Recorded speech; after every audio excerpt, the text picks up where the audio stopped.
घरामधील सर्व मच्छर एका सेकंदामध्ये मरून पडतील आपण घरी बनवलेल्या या स्प्रे पासून। बघू शकता स्प्रे जसा यावरती मी मारला लगेचच मच्छर खाली मरून पडला। कोणत्याही केमिकल औषधाशिवाय आपण या स्प्रेला बनवणार आहोत घरातील काही वस्तूंचा वापर करून आणि अगदी लाईव्ह रिझल्ट तुम्ही बघितला। अशा प्रकारे सर्व घरातील मच्छर मरून पडतात आणि त्यासोबतच बघा एकही रुपया खर्च होत नाही, दररोज बनवायची गरज नाही, जास्त वेळ जात नाही आणि त्यासोबतच घरातीलच वस्तू आहे त्यामुळे आत्ताच तुम्ही याला बनवू शकता। फक्त व्हिडिओ शेवटपर्यंत बघा, 100% रिझल्ट मिळेल आणि आवडल्यास मित्रपरिवारासोबत शेअर करायला विसरू नका। चला तर याला कसं बनवायचं ते बघूया। मला तर खूप चांगला रिझल्ट आला। भरपूर दिवस झाले जे मच्छर मारण्याचं लिक्विड येतं, कॉईल येते किंवा इतर काही वस्तू येतात ते मी वापरणं बंद केलं आहे, कारण की ते एक तर घातक आहे आपल्या शरीरासाठी, केमिकल आहे आणि खूप जास्त महागडा आहे। त्यामुळे हा उपाय कधीही खूपच चांगला। यासाठी आपल्याला घ्यायची आहे डांबर गोळी, नेफ्थलिनची गोळी, एक गोळी घेतलेली आहे। त्याला मी बारीक करून घेत आहे। पेपरमध्ये टाकून याला थोडं कुटून बारीक केलं तरी चालतं किंवा वापरत नसलेलं एखादं भांडं घ्या, खलबत्त्या, आणि त्यामध्ये टाकून याला बारीक करायचं। बारीक याचं जेवढं होईल तेवढं पावडर करायचं किंवा थोडं मोठं राहिलं तरी चालतं।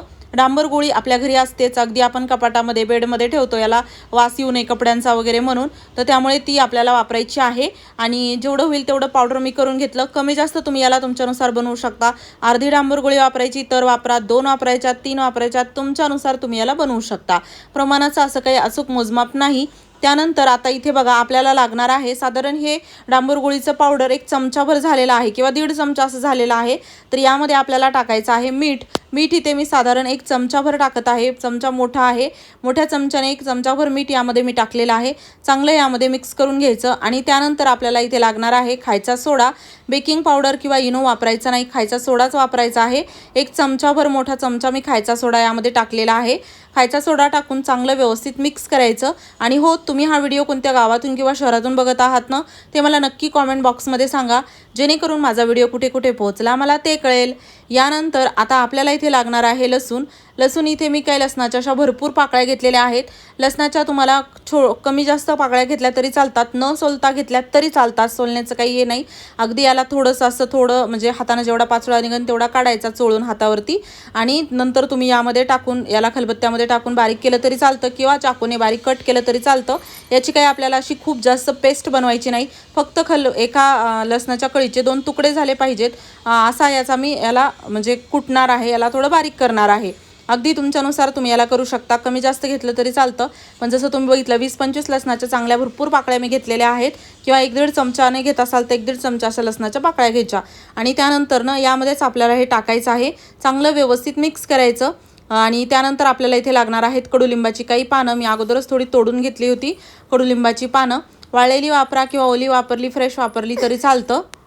याला देखील तुम्ही खलबत्त्यामध्ये बारीक ठेचून घेऊ शकता किंवा कात्रीने कट करा, चाकूने कट करा किंवा हाताने असं थोडं कट केलं तरी चालतं। कडुलिंब एक औषधीय वनस्पती आहे, घराच्या आजूबाजूला कुठेही मिळते, त्यामुळे भरपूर पानं घेतली तरी चालतात। वाळलेली घ्या, फ्रेश घ्या, अगदी तुमच्यानुसार आणि त्याचे कोणतेही साईड इफेक्ट नाही। त्यासोबतच फ्रीमध्ये मिळते आणि भरपूर फायदे आहेत, त्यामुळे नक्की वापरायचं, अजिबात स्किप करायचं नाही। त्यानंतर ना आपल्याला इथे लागणार आहे तेजपत्त्याची पानं। तेजपत्त्याची 3 पानं घेतलेली आहेत। ही पानं ही अशी वापरायची की ज्यामधून चांगला सुगंध येत असेल, वास येत असेल। अगदी सुगंध नसलेली पानं वापरली तर तुम्हाला त्याचा काहीच फायदा होत नाही, फक्त टाकलं म्हणायला टाकलं आणि काहीच नाही। तेजपत्ते ही आपल्या घरामध्ये कसं मसाल्यामध्ये आपण वापरतोच किंवा एखाद्या भाजीमध्ये टाकतो, त्यामुळे घरामध्ये ठेवतोच, त्यामुळे वेगळा असा खर्च करण्याची गरज नाही, वेगळा असा आणण्याची गरज नाही, घरामध्ये ठेवलेला आहे। अगदी 3 पानं काढायची आणि त्याला बारीक करून टाकायचं। कात्रीने कट करा किंवा हाताने कट केलं तरी चालतं, बारीक झाली पाहिजे थोडीफार म्हणजे झालं। त्यानंतर ना आपल्याला इथे लागणार आहे एक भांडं, म्हणजे इथे साधारण 1 ग्लास पाणी मी घेतलेलं आहे, कारण की 1 नेफ्थलिनची गोळी आपण वापरली आणि त्या प्रमाणातच बाकी इतर गोष्टी घेतल्या। 2 नेफ्थलिनच्या गोळी वापरत असाल तर बाकी प्रमाणामध्ये देखील तुम्हाला वाढ करायची आहे। पाणी देखील 2 ग्लास घ्यायचं आहे, यानुसार तुम्ही करू शकता। आता इथे पाण्यामध्ये मी हे पूर्ण तयार केलेलं मिश्रण टाकून चांगलं व्यवस्थित मिक्स केलं। गॅसवरती ठेवायचं गरम करण्यासाठी। याच्या आपल्याला 2-3 उकळ्या आणायच्या आहेत। चांगलं गरम करायचं आहे, म्हणजे एवढं गरम करायचं की बघा हा पाण्यामध्ये आपण गरम याला करत असताना या पूर्ण गोष्टींचे जे घटक आहे, जे आपल्या गरजेचे आहे, जे आपल्याला पाहिजे आहे ते पाण्यामध्ये उतरतात आणि त्यामुळे आपल्याला रिझल्ट मिळतो। त्यासोबतच याला तुम्ही 2 वेगवेगळ्या पद्धतीने वापरू शकता किंवा अजून एक इन्ग्रेडियंट यामध्ये टाकायचं आहे, त्यामुळे अजून प्रोसेस पूर्ण झालेली नाही। अर्धवट माहिती घेऊ नका, अर्धवट माहिती घेतली ते तुम्हाला रिझल्ट अर्धवटच मिळेल।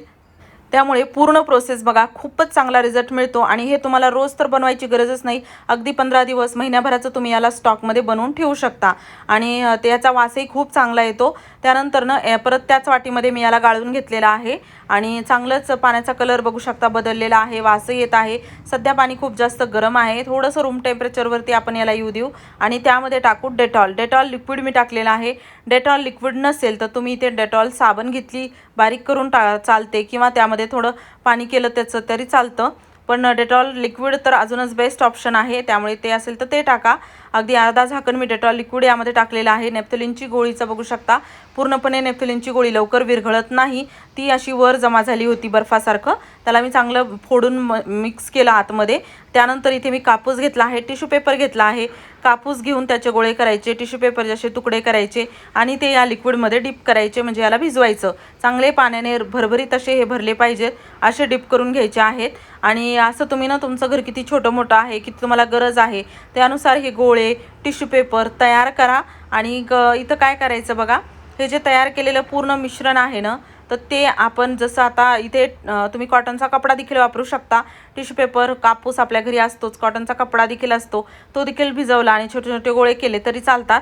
अगदी तुम्ही याला पूर्ण पेपरला जरी लिक्विड म्हणजे भिजवलं पेपर आणि खिडकीच्या बाहेर असंच ठेवलं तरी तुम्हाला खूप चांगला रिझल्ट येतो. अगदी बाहेरून एकही मच्छर खिडकीतून येत नाहीत. जाळी लावा, खिडकी उघडी ठेवा, काही करा, तुमच्या घरामध्ये एकही मच्छर येणार नाही.